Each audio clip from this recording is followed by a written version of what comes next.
السلام علیکم ورحمۃ اللہ وبرکاتہ۔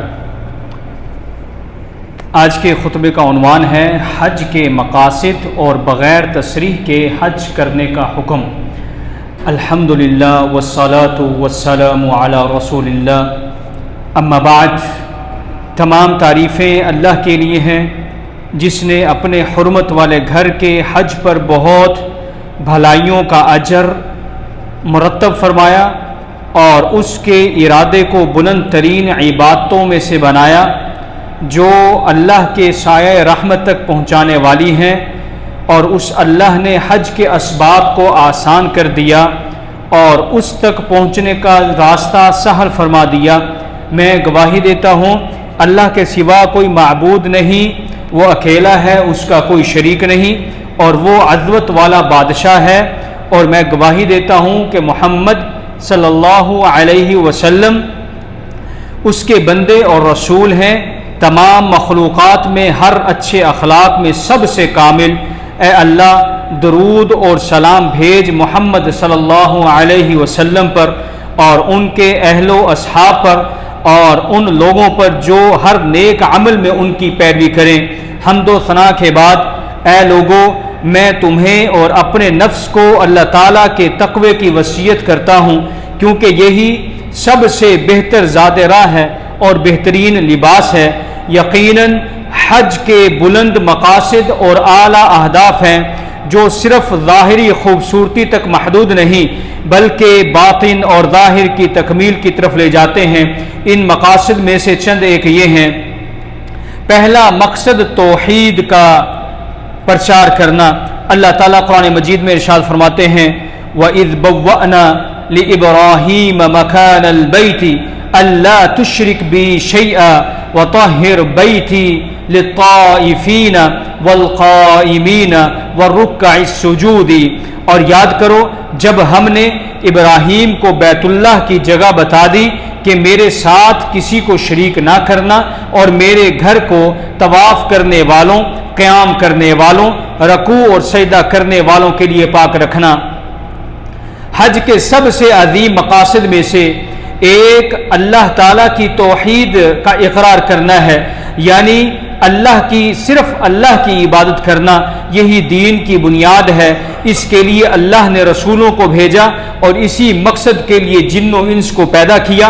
ہمارے نبی صلی اللہ علیہ وسلم نے بھی اپنے حج کی ابتدا توحید کے اعلان سے کی، جیسا کہ حضرت جابر رضی اللہ تعالیٰ عنہ بیان فرماتے ہیں، فَأَحَلَّ بِالتَّوْحِيدِ لَبَّيْكَ اللَّهُمَّ لَبَّيْكَ لَبَّيْكَ لَبَّيْكَ لَا شَرِيكَ لَكَ لَبَّيْكَ۔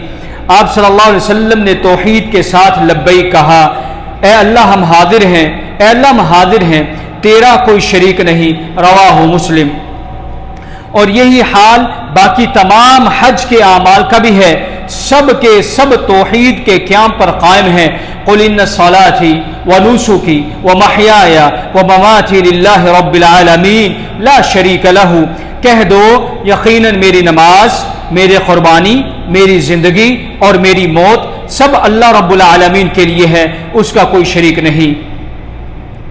لہذا اے حج کرنے والے بھائیوں، توحید کو اپنا سب سے بڑا مقصد اور اہم ترین ہدف بناؤ، اسی کو مضبوطی سے تھامو، اسی کے مخالف امور اور ناقضات سے بچو، شرک اور اس کے راستوں سے ہوشیار رہو۔ دوسرا مقصد رسول اللہ صلی اللہ علیہ وسلم کی پیروی کرنا ہے۔ ہم کوئی بھی عمل نہ کریں سوائے اس کے جو نبی صلی اللہ علیہ وسلم کی سنت کے مطابق ہو، جیسا کہ آپ صلی اللہ علیہ وسلم نے ارشاد فرمایا، لِتَأْخُذُوا مَنَاسِكَكُمْ فَإِنِّي لَا أَدْرِي لَعَلِّي لَا أَحُجُّ بَعْدَ حَجَّتِي هَذِهِ۔ تم لوگ اپنے حج کے اعمال مجھ سے سیکھ لو، کیونکہ شاید میں اس حج کے بعد دوبارہ حج نہ کر سکوں۔ رواہ مسلم۔ حضرت عمر بن خطاب رضی اللہ تعالیٰ عنہ نے فرمایا، انی اعلم انک حجر لا تضر ولا تنفع ولولا انی رأیت النبی صلی اللہ علیہ وسلم یقبلک ما قبلتک۔ میں جانتا ہوں کہ تو یعنی حجر اسود ایک پتھر ہی تو ہے، نہ تو نقصان دے سکتا ہے نہ تو نفع دے سکتا ہے۔ اگر میں نبی کریم صلی اللہ علیہ وسلم کو تجھے بوسہ دیتے ہوئے نہ دیکھتا تو میں بھی تجھے ہرگز نہ چومتا۔ متفق علیہ۔ اسی لیے مسلمان کو چاہیے کہ اپنی ساری زندگی میں یہ کوشش کرے کہ اس کی ساری عبادتیں صرف اللہ کے لیے خالص ہوں اور نبی مصطفیٰ صلی اللہ علیہ وسلم کی سنت کے مطابق ہوں، بدعات اور خواہشات سے دور ہوں۔ تیسرا، حج کا مقصد تقوی ہے، اسی لیے اللہ تعالیٰ نے تقوی کا حکم دیا اور فرمایا فَلَا رَفَثَ وَلَا فُسُوقَ وَلَا جِدَالَ فِي الْحَجِّ وَمَا تَفْعَلُوا مِنْ خَيْرٍ يَعْلَمْهُ اللَّهُ وَتَزَوَّدُوا فَإِنَّ خَيْرَ الزَّادِ التَّقْوَى وَاتَّقُونِ يَا أُولِي الْأَلْبَابِ۔ پس حج کے دوران نہ شہوانی کلام ہو، نہ گناہ اور نہ جھگڑا، اور تم جو بھی بھلائی کرو اللہ اسے جانتا ہے، اور زاد راہ لے لو کیونکہ بہترین زاد راہ تقوی ہی ہے، اور مجھ سے ڈرو اے عقل مندو۔ حج ایک عظیم درسگاہ ہے جس سے تقوی کا زاد حاصل کیا جاتا ہے اور نفس کو اللہ تعالیٰ کے احکام پر عمل کا عادی بنایا جاتا ہے۔ چوتھا مقصد حج کرنے کا اللہ کے ذکر کا قیام ہے۔ اللہ تعالیٰ قرآن مجید میں ارشاد فرماتے ہیں لِيَشْهَدُوا مَنَافِعَ لَهُمْ وَيَذْكُرُوا اسْمَ اللَّهِ فِي أَيَّامٍ مَّعْلُومَاتٍ، تاکہ وہ اپنے فائدے کی چیزوں میں حاضر ہوں اور اللہ کا نام ان مقرر دنوں میں یاد کریں۔ اور نبی کریم صلی اللہ علیہ وسلم نے ارشاد فرمایا انما جعل الطواف بالبیت وبین الصفا والمروۃ ورمی الجمار لاقامۃ ذکر اللہ، کہ بیت اللہ کا طواف، صفا مروہ کے درمیان سعی اور جمار کو کنکریاں مارنا صرف اللہ کے ذکر کو قائم کرنے کے لیے مقرر کیا گیا ہے۔ رواہ ابو داود۔ لہذا حاجی کو چاہیے کہ وہ حج کے دوران اللہ کے ذکر کو کثرت سے کرے تاکہ اس کا اجر اللہ کے ہاں عظیم ہو۔ حج کرنے کا پانچواں مقصد اعتدال اور میانہ روی اختیار کرنا ہے۔ نبی کریم صلی اللہ علیہ وسلم نے حضرت ابن عباس رضی اللہ تعالیٰ عنہما کو حکم دیا کہ وہ ان کے لیے جمرات کی کنکریاں چنیں، تو انہوں نے 7 کنکریاں چنی جو عام پھینکنے کے کنکر جتنی تھی، یعنی ان کا سائز بہت چھوٹا تھا۔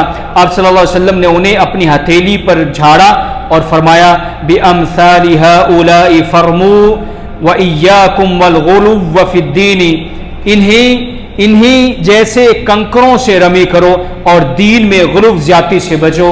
رواہ مسلم۔ اسی لیے مسلمان کے اعمال نبی کریم صلی اللہ علیہ وسلم کے درمیانی اور معتدل طریقے پر چلتے ہیں، ان میں نہ کوئی غلو زیادتی ہوتی ہے اور نہ ہی افراط۔ خبردار، اللہ سے ڈرو اے اللہ کے بندو، اور ان عظیم مقاصد اور فوائد کے مشاہدے کے لیے لپکو، اور شریعت نے جن باتوں کا تمہیں حکم دیا ہے ان کی طرف اپنے رغبت کو بڑھا کرو تاکہ تم عظیم اجر اور بلند مرادیں پا سکو۔ اے مسلمانوں، بے شک تمہارے بہترین اعمال میں سے اور تمہارے رب کے نزدیک سب سے پاکیزہ عمل وہ حج ہے جو مقبول ہو، حج مبرور ہو، جس میں نہ ریاکاری ہو، نہ شہوانی کلام ہو، نہ گناہ، نہ دکھاوا، اور وہ نبی امت صلی اللہ علیہ وسلم کی سنت کے مطابق ہو۔ اور اس میں کوئی شک نہیں کہ جو لوگ چپکے سے مکہ مکرمہ میں داخل ہوتے ہیں اور بغیر اجازت نامے تصریح کے حج کرتے ہیں وہ نیکی اور تقوی کے راستوں سے بہت دور ہیں۔ علماء کی وضاحت اور بغیر اجازت حج کا حکم جب ان سے پوچھا گیا تو ہماری اس مبارک سرزمین کے ہیئت الکبار العلماء سعودی عرب کی مجلس کبار علماء نے فتویٰ دیا، وضاحت کی کہ بغیر اجازت نامے تصریح کے حج پرمٹ کے حج کے لیے جانا ہرگز جائز اور درست نہیں، اور جو ایسا کرے گا وہ گنہگار ہوگا۔ اور اس کی چند وجوہات بھی ہیں۔ پہلی وجہ، اجازت نامہ تصریح حاجیوں کے لیے ان کے عبادت اور شعائر کی ادائیگی میں آسانی اور ان سے مشقت کو دور کرنے کا ذریعہ ہے۔ اللہ تعالیٰ قرآن مجید میں ارشاد فرماتے ہیں یرید اللہ بکم اليسر ولا یرید بکم العسر، اللہ تمہارے لیے آسانی چاہتا ہے اور تمہارے لیے سختی نہیں چاہتا۔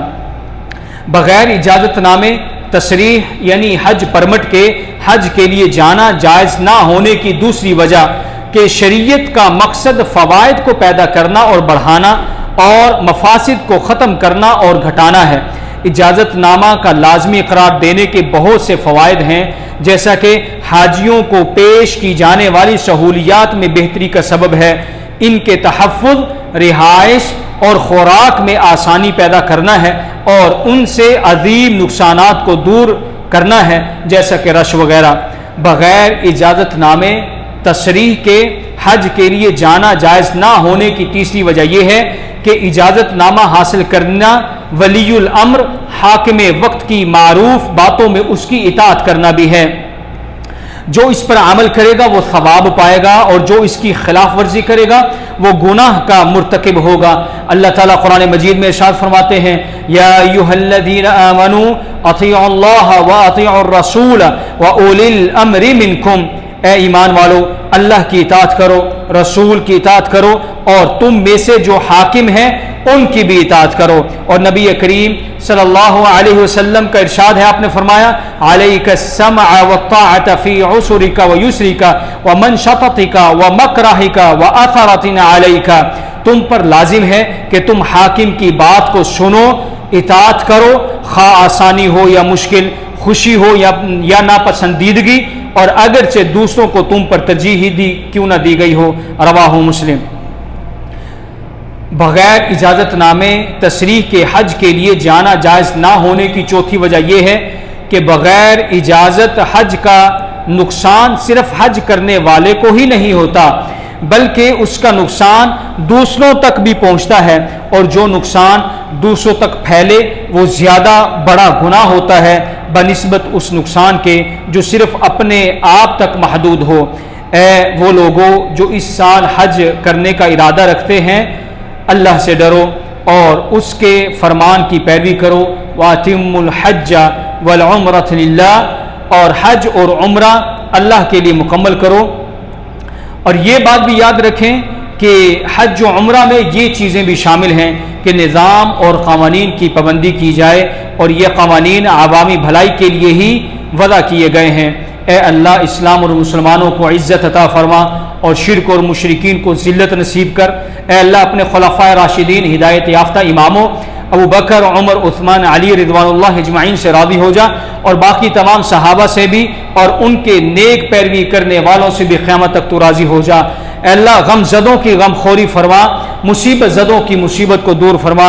اے اللہ ہمارے وطنوں کو امن کا گہوارہ بنا، اور ہمارے ائمہ اور حکمرانوں کو درست راہ دکھا، اور ہمارے حکمران اور ان کے ولی عہد کو پسندیدہ اور رضا کی راہ پر چلنے کی توفیق عطا فرما، اور ان کی رہنمائی تقوی اور نیکی کی طرف فرما۔ اے اللہ تو ہی ہے، تیرے سوا کوئی معبود نہیں، تو غنی ہے، ہم فقیر ہیں، ہم پر بارش نازل فرما، ہمیں مایوس لوگوں میں سے نہ بنا۔ اے اللہ ہم تجھ سے بخشش مانگتے ہیں، بے شک تو بڑا بخشنے والا ہے، تو ہم پر آسمان سے موسلا دار بارش نازل فرما۔ اے اللہ کے بندو، ان اللہ یأمر بالعدل والإحسان وإیتاء ذی القربى وینہی عن الفحشاء والمنکر والبغی یعظکم لعلکم تذکرون، بلا شبہ اللہ انصاف کا، احسان کا اور قرابت داروں کو دینے کا حکم دیتا ہے، اور بے حیائی، برائی اور ظلم سے تمہیں منع کرتا ہے۔ وہ تمہیں نصیحت کرتا ہے تاکہ تم نصیحت حاصل کرو۔ پس اللہ کا ذکر کرو، وہ تمہیں یاد کرے گا، اور اس کی نعمتوں کا شکر ادا کرو، وہ تمہیں اور زیادہ دے گا۔ وَلَذِكْرُ اللَّهِ أَكْبَرُ وَاللَّهُ يَعْلَمُ مَا تَصْنَعُونَ، بلا شبہ اللہ کا ذکر سب سے بڑا ذکر ہے، اور اللہ تعالیٰ جانتا ہے جو کچھ تم کرتے ہو۔